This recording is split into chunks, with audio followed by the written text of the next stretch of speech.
वेद कहते हैं कि जो जन्मा है वह मरेगा, अर्थात जो फना है वो फना है। वेदों के अनुसार ईश्वर या परमात्मा अजन्मा, अप्रकट, निराकार, निर्गुण और निर्विकार है। अजन्मा का अर्थ जिसने कभी जन्म नहीं लिया और जो आगे भी जन्म नहीं लेगा। प्रकट अर्थात जो किसी भी गर्भ से उत्पन्न न होकर स्वयं प्रभु प्रकट हो गया है।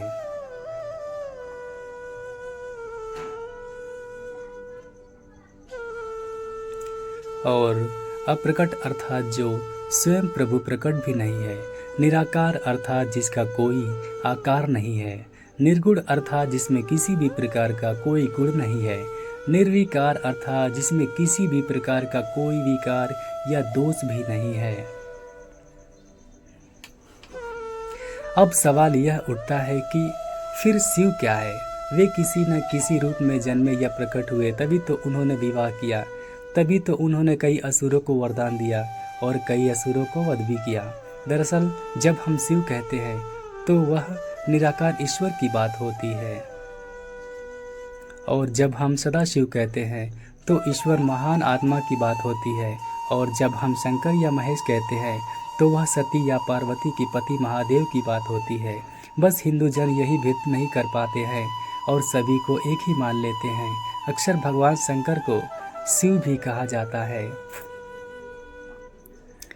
भगवान शिव का जन्म कैसे हुआ? शिव पुराण के अनुसार भगवान सदाशिव और पराशक्ति अंबिका पार्वती या सती नहीं से ही भगवान शंकर की उत्पत्ति मानी गई है। उस अंबिका को प्राकृतिक सर्वेश्वरी, सिद्धा जननी, ब्रह्मा, विष्णु और महेश की माता, नित्या और मूल कारण भी कहते हैं।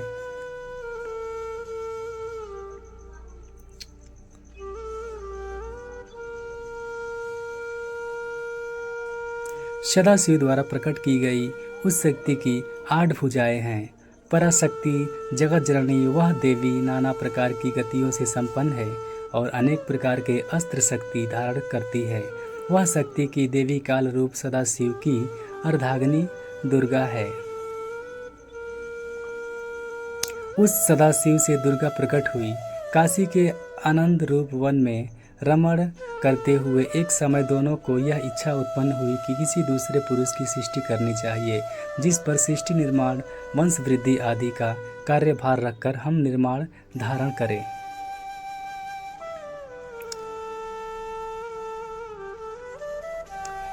इस हेतु उन्होंने वामांग से विष्णु को प्रकट किया। इस प्रकार विष्णु के माता और पिता काल रूपी सदाशिव और पराशक्ति दुर्गा है। विष्णु को उत्पन्न करने के बाद सदाशिव और शक्ति ने पूर्ववत प्रयत्न करके ब्रह्मा जी को अपने दाहिने अंग से उत्पन्न किया और तुरंत ही उन्हें विष्णु के नाभि कमल में डाल दिया। इस प्रकार उस कमल से पुत्र के रूप में हिरण्यगर्भ ब्रह्मा का जन्म हुआ। एक बार ब्रह्मा और विष्णु दोनों में सर्वोच्चता को लेकर लड़ाई हो गई, तो बीच में काल रूपी एक स्तंभ आकर खड़ा हो गया।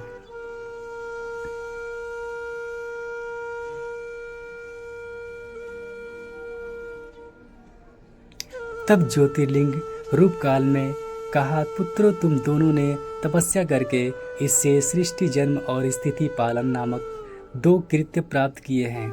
इसी प्रकार मेरे विभूति स्वरूप रुद्र और महेश्वर ने 2 अन्य उत्तम कृत्य, संहार, विनाश और तिरोभाव आकृत्य मुझसे प्राप्त किए हैं, परंतु अनुग्रह, कृपा करना नामक दूसरा कोई कृत्य पा नहीं सकता।